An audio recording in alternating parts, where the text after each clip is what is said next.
আল্লাহকে ভয় করা নয়। আল্লাহ পাকের যত নিষেধ আছে এই নিষেধগুলো ছেড়ে দেওয়ার নাম হলো আল্লাহকে ভয় করা। যদি আমি নামাজ পড়ি প্রমাণিত হবে না যে আমি আল্লাহকে ভয় করি। আর হারাম ছেড়ে নামাজ পড়েন, হালাল খেয়ে নামাজ পড়েন, প্রমাণ হবে আপনি আল্লাহকে ভয় করেন। নামাজ পড়াটা একটু সহজ কাজ, কিন্তু এই হারাম রিজিক ছেড়ে দেওয়া এত সহজ কাজ নয়।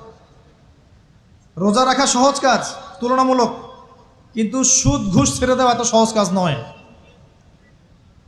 তাসবিহ তাহলিল করা সহজ কাজ, কোরআন তেলাওয়াত করাও সহজ কাজ তুলনামূলক, কিন্তু ওই বোনের সম্পত্তি তাকে ফিরিয়ে দেওয়া এত সহজ নয়।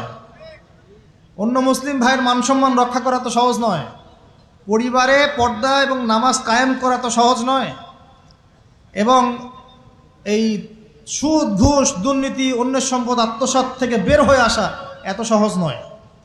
তাকওয়া মানে কি? পরিপূর্ণরূপে ইসলামে প্রবেশ করা, আল্লাহ পাকের